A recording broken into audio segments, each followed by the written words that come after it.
Alô, você, seja muito bem-vindo. Você está no Te Politizei, eu sou o Carlos André e agora vamos falar sobre uma manobra genial da oposição que fez com que Eduardo Bolsonaro não seja caçado por faltas na Câmara dos Deputados. Como todo mundo sabe, Eduardo Bolsonaro está exilado lá nos Estados Unidos, trabalhando para que sanções sejam feitas a Alexandre de Moraes, o tirano do STF que está destruindo o Brasil, né? Então, como o Ronaldinho Gaúcho na sua época mais áurea, eles conseguiram dar um drible no Hugo Mota no Congresso e conseguiram fazer com que o Eduardo Bolsonaro, pelo menos agora, por agora, não seja caçado por faltas, que essa era a ideia do governo, do STF, para caçar Eduardo Bolsonaro. Então, o sacrifício da Carol Detone foi essencial para que isso fosse impedido. Vamos entender um pouco essa notícia, mas antes dê um joinha, se inscreva no canal e compartilhe este vídeo, porque ajuda muito o nosso trabalho. A oposição anunciou Eduardo Bolsonaro, líder da minoria na Câmara, em tentativa de driblar, tentativa não, né? Driblou a perda do mandato por faltas. Como já foi falado, o Eduardo Bolsonaro está nos Estados Unidos e está pressionando pela anistia ampla geral. Não adianta aí uma anistia light, que os Estados Unidos só vai começar a conversar depois que o Bolsonaro entrar no jogo político de novo. Que a gente vê que o STF está acabando com a oposição e com os seus opositores políticos, assim como Maduro fez na Venezuela. E como eu venho falando em todos os meus vídeos, não interessa para os Estados Unidos que o Brasil seja uma Venezuela, que o Brasil seja uma ditadura, né? Porque o Brasil, há mais de 300 anos, é um parceiro estratégico dos Estados Unidos. Pois bem, então o que aconteceu lá no Congresso? A oposição da Câmara dos Deputados anunciou, terça-feira, ontem, que o Bolsonaro seria o líder da minoria na Câmara. Antes disso, o Eduardo Bolsonaro ficou licenciado lá nos Estados Unidos para pedir as sanções contra o Alexandre de Moraes. Aqui diz contra o Brasil, não são sanções contra o Brasil, são sanções contra o Alexandre de Moraes, né? O anúncio é uma forma de driblar a perda do mandato pelo deputado por faltas. Atos da mesa diretora de 2015, na época do Eduardo Cunha, estabeleceu que as sessões deliberativas de votações na casa, os líderes teriam ausências justificadas sem efeitos administrativos. Então, para ele se tornar um líder, a Carol Detone se absteve da liderança da minoria e nomeou Eduardo Bolsonaro, licenciado, como líder da minoria. Então, o Eduardo Bolsonaro ficou com licença para trabalhar remotamente e isso anula as faltas dele na Câmara dos Deputados. Ela disse assim: gostaria de comunicar a todos a minha renúncia à liderança da minoria da Câmara para transferir essa responsabilidade ao deputado Eduardo Bolsonaro, afirmou a atual líder da minoria, Caroline Detone. Então vamos olhar aqui, vamos ver o que o Sóstenes falou sobre isso ontem, lá na Câmara dos Deputados. Pelo então presidente Eduardo Cunha, que havia banido a opção de líderes partidários e membros da mesa diretora trabalharem remotamente, a pedido da então secretária da mesa, a terceira secretária Mara Gabrilli, houve uma alteração contra, naquele momento, a vontade do então presidente Eduardo Cunha, e a maioria da mesa decidiu voltar a valer esta prerrogativa de ausência e registro no painel eletrônico. Desde lá, este ato da mesa tem validade até o presente momento, desde 5 de março de 2015. É valendo neste ato da mesa que a deputada Carol Detone faz esse singelo gesto ao nosso guerreiro deputado Eduardo Bolsonaro, que é sabido de todos, está exilado nos Estados Unidos para lutar contra injustiças, contra a sua família e contra muitos de nós que somos conservadores e da direita. Ademais da crítica de algumas pessoas, nós do PL reconhecemos o brilhante trabalho que o nosso deputado Eduardo Bolsonaro tem feito naquele país, e de lá, baseado na resolução da mesa diretora da Câmara, nós o nomearemos a partir de agora como o líder. Nomeação está sendo feita neste exato momento, que quero apresentar a todos ao presidente da Câmara, Hugo Mota, com o deputado Eduardo Bolsonaro, a partir desta data, nosso líder da minoria. Automaticamente devo comunicar que pelo singelo gesto desta guerreira, a deputada Carol Detoni, nós estamos também recebendo ofício do deputado Eduardo Bolsonaro, que nomeia a deputada Carol Detoni vice-líder da minoria, primeira vice-líder da minoria, que logicamente, nos momentos de ausência em plenário, ela de fato exercerá e representará o deputado Eduardo Bolsonaro enquanto ele estiver nos Estados Unidos. Este é um lançamento que nós fazemos, lançamos mão de um recurso, de um ato da mesa diretora. Já recebi questionamento de algumas pessoas que não tinham entendido qual era o nosso caminho regimental. Então, está aqui e depois será disponibilizado pela assessoria de imprensa do PL, via WhatsApp, a todos os senhores e senhoras, a resolução da mesa diretora que embasa a nossa decisão. Decisão essa amparada nesta resolução da mesa e já dialogada com o presidente Hugo Mota, que eu comuniquei deste fato, junto com o líder Zucco, no dia de ontem, o que nós iríamos comunicar a todos os senhores e senhoras da imprensa, a todos os senhores e senhoras brasileiros, no dia de hoje. Dito isso, passo a palavra ao líder Zucco e depois estamos à disposição para mais alguns parlamentares e Pessoal, então, esse foi o Sóstenes Cavalcante, um dos relatores, né, da PL da anistia, dando o verdadeiro drible da vaca nos tempos mais áureos aí do Ronaldinho Gaúcho no governo, que estava de olho na cassação do Eduardo Bolsonaro, como eu já disse, falo novamente, está trabalhando para sancionar os ministros do STF, principalmente Alexandre de Moraes, que tem uma paixão platônica pelo Bolsonaro e quer ver todo mundo preso sem motivo algum, né? Então, foi espetacular essa manobra, colocou a Carol Detoni como vice-presidente da minoria, o Eduardo Bolsonaro sendo presidente da maioria, tem abonada as suas faltas, porque ele recebe o privilégio de fazer um trabalho remoto, como o próprio Sóstenes aí já explicou, né? Então, a Carol Detoni continuou dizendo que confia na capacidade do Eduardo Bolsonaro de conduzir essa liderança com responsabilidade e coragem e vai seguir firme no seu lado vai seguir firme ao lado dele nessa missão. A Carol Detoni, que agora pode representar o Eduardo Bolsonaro, inclusive em votações no plenário, votações no painel. Nos momentos de ausência do Eduardo em plenário, Caroline Detoni o representará. Então ela vai poder contar, a gente vai poder contar com o voto ainda do Eduardo Bolsonaro nas decisões da Câmara através da Caroline Detoni. Inclusive, agora a Câmara vai contar com o voto do deputado Eduardo Bolsonaro para a PL da anistia, onde o Paulo Figueiredo já cansou de falar que não vai aceitar, ele não, né? Os Estados Unidos não vai aceitar uma PL da anistia light, isso é, privilegiando alguns e diminuindo a pena de outros. Eles querem uma anistia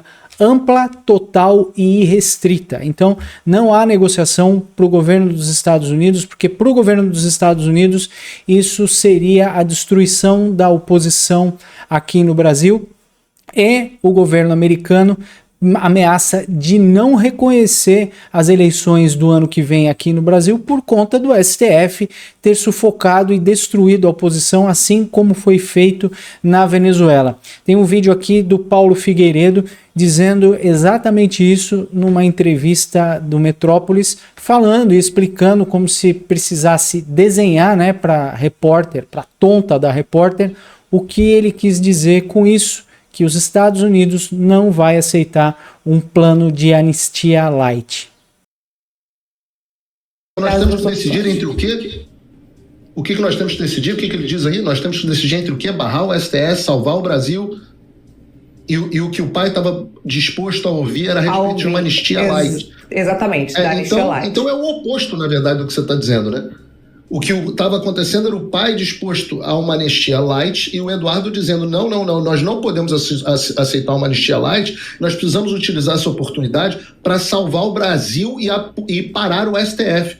Não tem nada aí em nós precisamos usar essa oportunidade para te salvar, para te impedir. É o contrário. Você tem um Eduardo dizendo nós precisamos salvar o Brasil. Não adianta salvar meia dúzia de indivíduos. Ora, o que estava sendo proposto naquele momento nos bastidores? Uma anistia, que não era anistia, chamada de anistia light, era uma redução de penas para pessoas e envio delas do pessoal do 8 de janeiro para o CEMEP. A habilidade do presidente Bolsonaro apelar ao pleno do Supremo Tribunal Federal. E a gente dizia, não, esperem, porque virão as consequências para o Brasil e nós teremos uma posição muito melhor de negociação. Porque essa é a oportunidade e é a última oportunidade que nós teremos de salvar o Brasil. É a última. O que os Estados Unidos estão nos dando é a última oportunidade antes de nós termos um sistema de poder completamente consolidado, como é o sistema da Venezuela. Aí, meu amigo, o próximo caminho só funciona botando destroyer na costa brasileira, porque do resto não vai funcionar.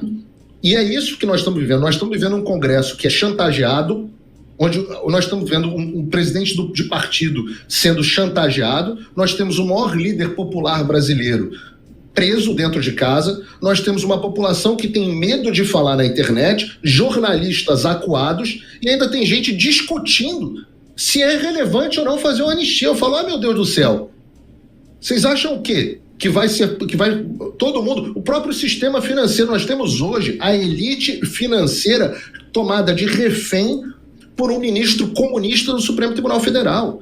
Ora, não há como um país subsistir diante disso.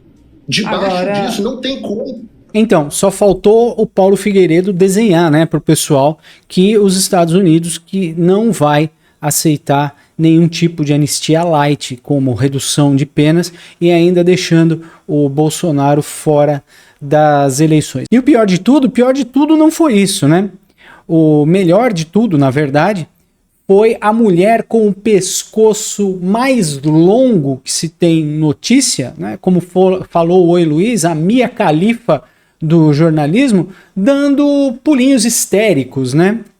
Porque a oposição conseguiu, como a gente falou no início do vídeo, conseguiu dar uma driblada, né? Fez o drible da vaca do Ronaldinho Gaúcho nos seus tempos áureos para deixar Eduardo Bolsonaro ainda como deputado, trabalhando de maneira remota, né? A Andréa Sadi, o maior pescoço que já se tem notícia, histérica, falando sobre o Bolsonaro, sobre o Eduardo Bolsonaro ter se livrado da cassação. Tem uma proposta para salvar o mandato do Eduardo Bolsonaro.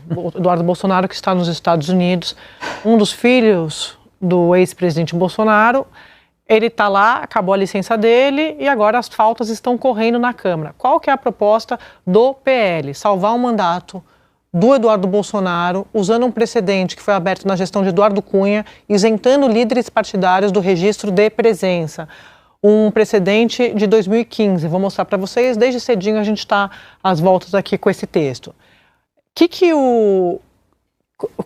Qual que é a ideia? O Eduardo Bolsonaro vira líder da minoria na Câmara, hoje esse cargo é ocupado pela deputada Carol de Tone, e aí, com isso, ele pode continuar, de acordo com esse precedente, exercendo o seu mandato nos Estados Unidos. Inclusive, como me disseram deputados do PL, pode até votar na quarta-feira, amanhã, de forma remota, se o projeto da anistia avançar. Por quê? Colocar aqui para vocês. Como justificativa, o PL está usando um precedente de 2015 sobre faltas. Então, como eu contei para vocês, isso aconteceu durante a gestão do Eduardo Cunha. A mesa diretora abriu exceções para o registro de presença no plenário. De acordo com a ata da reunião que alterou a regra, aspas para vocês. Em razão da natureza de suas atribuições, fecha aspas, ficam isentos de justificar faltas os integrantes da própria mesa e líderes partidários. E aí? Se o Eduardo Bolsonaro virar líder da minoria, na visão do PL, ele poderia continuar exercendo o mandato dos Estados Unidos. Meu comentário, Hugo Mota vai topar isso aqui? Porque se topar, ele é conivente com o que o Eduardo Bolsonaro está fazendo lá fora. Bom. E com a ameaça que Eduardo Bolsonaro está fazendo sobre ele. Olha o prato feito para a sociedade hoje. PEC da blindagem, impunidade. Anistia amanhã. E Eduardo Bolsonaro com um mandato nos Estados Unidos, inclusive votando no projeto de anistia, que foi a condição colocada por ele, Paulo Figueiredo, aqui dos Estados Unidos, para salvar o pai, o ex-presidente Bolsonaro. A Mia Khalifa do jornalismo, o maior pescoço que já se tem notícia, subiu nas tamancas, porque o Hugo Mota será conivente com aquilo que o Eduardo Bolsonaro está fazendo nos Estados Unidos. Ah, meu Deus! O que o Eduardo Bolsonaro está fazendo nos Estados Unidos? O Eduardo Bolsonaro está trabalhando para livrar a gente desses impropérios, desse escândalo. Está trabalhando para salvar a gente desse escândalo que está acontecendo aqui no Brasil, dessa coisa nojenta que é o Alexandre de Moraes, um juiz sancionado pela OFAC, no site da OFAC, numa lista que figura entre terroristas, ditadores e violadores de direitos humanos, continuando como juiz de uma Suprema Corte do Brasil. Eu costumo dizer que o impeachment do Alexandre de Moraes não seria nem necessário pelo Senado, porque ele perdeu uma de suas atribuições. Para quem não sabe, o ministro do STF precisa ter algumas atribuições para se tornar ministro. Ilibada conduta e notável saber jurídico. Notável saber jurídico, a gente já sabe que ele não tinha muito tempo e ele foi enfiado lá no STF pelo Temer. Mas ilibada conduta ele já não tem mais, porque ele já é, aos olhos internacionais, um sancionado, um violador de direitos humanos, sancionado pela Lei Magnitsky, e ainda está como ministro do STF. Então não precisaria nem de impeachment, porque ele perdeu essa ilibada conduta, esse posto, né, essa qualidade que precisa ter um juiz de ter ilibada conduta. Como ele é um violador de direitos humanos, né, ele perdeu esse direito. Então ele é um juiz sancionado. E um juiz sancionado não é um juiz, é um pseudo-juiz. E a Câmara dos Deputados já poderia ter entrado com um ofício, com um processo para tirar o Alexandre de Moraes. Porque o que os Estados Unidos pensou nesse caso? Não, o povo brasileiro não vai permitir que um sancionado permaneça fazendo julgamentos. Qual é a moral que um juiz do Supremo Tribunal Federal tem para julgar alguém, sendo que ele mesmo foi condenado por violação de direitos humanos, né? E teve ainda toda a sua rede bancária, todas as suas finanças bloqueadas por bancos internacionais. Então, essa é a pergunta que fica. O povo brasileiro é tão à toa que permite que um cara que foi tirado da cadeia fosse colocado na presidência da República, né? E ainda permite que um juiz sancionado, condenado internacionalmente por violar direitos humanos, continue no STF julgando casos contra, ainda mais, né? Casos contra um ex-presidente da República, no caso do Jair Bolsonaro. Então fica difícil de viver aqui no Brasil sabendo que a gente tem um povo tão à toa, uma Câmara dos Deputados que não age, né? Fica complicado de trabalhar e de viver aqui. E junto a isso, né, a gente tem a notícia que parece que realmente o Hugo Mota vai pautar uma anistia light, o que a gente já viu que o Paulo Figueiredo confirmou que os Estados Unidos não vai aceitar uma anistia light, né? Olha só o que a senhora aqui disse na notícia. O presidente da Câmara dos Deputados, Hugo Mota, confirmou aos líderes que, sim senhor, sim senhora, vai pautar a anistia. O projeto de anistia. A gente estava aqui ouvindo o Mauro Vieira falando sobre a taxação, de que eles acreditam que é amplamente político tudo isso, e nós já vimos esse movimento político, liderado também por Eduardo Bolsonaro, dizer: Donald Trump não vai voltar atrás se não ocorrer uma anistia ampla e restrita. O presidente da Câmara dos Deputados, Hugo Mota, que aparece aí em tela, falou muitas vezes: não vou votar, não vai ter esse assunto polarizado não vai aparecer nessa casa, não, mas um dia atrás do outro, minha gente, as coisas vão mudando. Agora, vai votar, sim, vai pautar a anistia, a proposta, e aí vamos atentar uma coisa: a proposta é viabilizar uma versão light do texto, tá entendendo? Então, esse lance de amplo e restrito, pelo menos até agora, 11 horas e 48 minutos deste dia 16, amplo e restrito, pelo jeito não é. É a tal da anistia um cadinho mais light, então que pode afetar algumas pessoas e não outras. Agora, se o movimento político da base de Jair Bolsonaro vai topar, vai aceitar, se votar o texto desse jeito vai ter valia, aí a gente vai acompanhar ao vivo tudo isso, tá? Mas a apuração da Tainá Falcão, que você vai acompanhar em instantes no Bastidores CNN, é que Hugo Mota confirmou aos líderes que vai pautar o projeto da anistia. Bom, se o Hugo Mota confirmou aos líderes que vai pautar o projeto da anistia, é porque vai ser pautado, afinal de contas, o Hugo Mota deve ter recebido instruções do STF para pautar uma anistia um pouco mais light, né? Mas como os ministros do STF têm algum problema cognitivo, eles não aceitam a lei Magnitsky, eles querem driblar a lei Magnitsky, e não tem como driblar a lei Magnitsky. Eles estão tentando arranjar um jeito no sistema bancário europeu, mas não tem como. O sistema bancário europeu também está todo atrelado ao sistema financeiro dos Estados Unidos. Os Estados Unidos que manda no SWIFT, apesar do SWIFT ser uma organização que toma conta dos bancos belga, manda quem tem mais dinheiro e os Estados Unidos mandam. Então não tem como. Os ministros do STF se recusam a ser sancionados e eles querem ignorar a lei Magnitsky como se ignorasse a lei da gravidade. Não tem como. Então o STF deve ter chegado com medo, deve ter chegado para o Hugo Mota e falar assim, olha, pauta uma anistia, mas pauta uma anistia light, e não vai adiantar nada. Esses ministros tem problema, deveria, enfim, vamos ver o que vai acontecer. A panela está fervendo, a pressão está aumentando, a gente já viu que o Eduardo Bolsonaro vai acabar tendo suas presenças abonadas, afinal de contas agora ele é o líder da minoria e líderes podem trabalhar remotamente, e vamos ver o que vai acontecer. Donald Trump, Marco Rubio já anunciou para essa semana mais sanções para o STF, quem sabe assim eles aprendam, né? STF e Senado. Será que Alcolumbre, que está sentado em 30 pedidos de impeachment do ministro Alexandre de Moraes, vai fazer alguma coisa? Não sabemos, né? Muito obrigado por ficar comigo até o final deste vídeo. Não se esqueça de dar um joinha, se inscrever no canal, compartilhar esse vídeo, porque ajuda muito o nosso trabalho. Obrigado pela sua companhia. Daqui a pouco a gente volta. Até já.